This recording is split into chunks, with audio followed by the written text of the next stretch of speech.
আইডিটা নিয়ে বারবার এরকম শুরু করছিস না? এবার দেখবি যে আমি আইডির জন্য আমি কত দূর যাইতে পারি আর কি কি করতে পারি। জাস্ট এবার একটু দেখবি যারা যারা আমার আইডিতে যে ফেক কপিরাইটগুলো দিতেছিস না, আমার বাচ্চার ভিডিওতে ফেক কপিরাইট। হ্যাঁ, আমার বাচ্চার ভিডিওতে আমার ভিডিওতে কপিরাইট, এটাও মানা যায়। হ্যাঁ, এবার খালি দেখ যে কি কি করি, কত ধানে কত চাল এবার আমি দেখামো।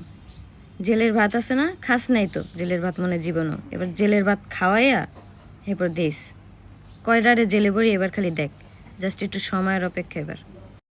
হ্যালো ভিউয়ার্স, আখির মুখেই শুনলেন তার আইডিটা কিন্তু বারবার ফেক কপিরাইটের কারণে রিমুভ করে দেওয়া হচ্ছে। সে আবার সাকসেসফুলি ব্যাক আনতে পারছে। কেন এগুলো করছে তার পরিপ্রেক্ষিতেই কিন্তু সে কালকে একটি জিডি করেছে, সাধারণ ডায়েরি। তারপরে কিন্তু তিশা আবার এই স্ট্যাটাস দেয়, যে স্ট্যাটাসে তিশা লেখে যে জিমেলটা যদি তিশারই হতো তাহলে তো তিশার নাম দিয়ে জিমেলটা ওপেন করতো না, একটা ফেক নাম দিয়ে করতো। এটা যেহেতু তিশার নামে করছে বুঝাই যাচ্ছে এটা ফেক। আর জিডি কেন করলো, যদি তাদের কাছে প্রমাণ থাকে তাহলে মামলা করুক। তাহলে আহাদ আর তিশা নাকি এই অনলাইনে ভিডিও দেওয়াই ছেড়ে যাবে যদি প্রমাণ করতে পারে এগুলো তারা করেছে।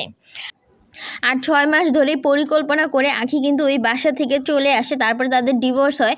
তিশার এই পরিপ্রেক্ষিতে আবার আখির বোন রিয়াও একটি ভিডিও দেয়, শুনুন তার মুখে। আচ্ছা, আমরা তো অতই বলদ যে হচ্ছে গিয়ে নিজেরাই ফেক জিমেল খুলে নিজেদের আইডিতে হচ্ছে গিয়ে কপিরাইট মারবো যেন আমাদের আইডিটা চলে যায়। আর মানুষ তো হচ্ছে গিয়ে একজনের নামে হচ্ছে একটা নামে একজন তো মানুষ নেই, অনেক মানুষ আছে। সো হচ্ছে তারাও তো এই জিমেলটা খুললে দেন কপিরাইট মারতে পারে, অন্য কেউই তো মারতে পারে। সেটা আমরা কীভাবে শিখি? আমরা তো এখানে জিমেলে কারো নাম উল্লেখ করি নাই, কারণ আমরা জানি না যেহেতু এটা কাদের জিমেল।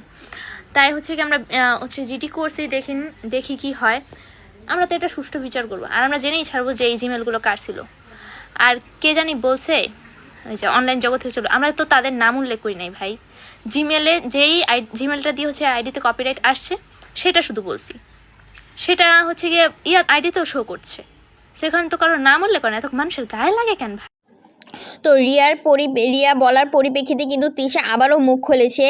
তা দুই দলে পাল্টাপাল্টি জবাব চলতেছে।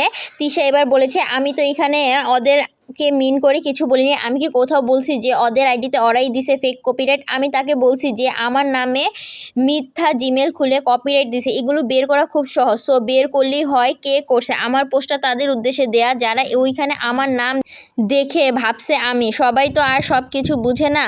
আর এটা একটা বলদেও বুঝবে যে কপিরাইট দিবে তার নিজের নাম যে ব্যবহার করবে না।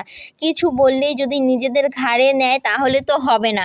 যে কোনো মানুষের নাম দিয়ে কপিরাইট দিতে পারে, এটা সবাই জানে। আর এগুলো নর্মাল মানুষরা পারবে না, যারা এগুলো নিয়ে কাজ করে তারাই পারবে। আমাদের পেজেও এখনও ঠিক করতে পারলাম না, আর তো অন্য কিছু।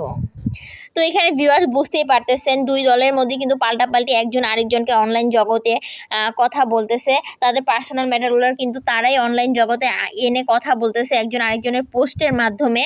তো এখানে কিন্তু তৃতীয় পক্ষের মাধ্যমে বোঝা যাচ্ছে যে তৃতীয় পক্ষ তাদের দুজনের পেজেই কপিরাইট দিচ্ছে। তো ভিউয়ার্স আপনাদের কি মনে হয় অবশ্যই কমেন্ট করবেন, আর ভিডিওতে লাইক দিয়ে চ্যানেলটি সাবস্ক্রাইব করে আমাদের সাথেই থাকুন পরবর্তী ভিডিওর জন্য।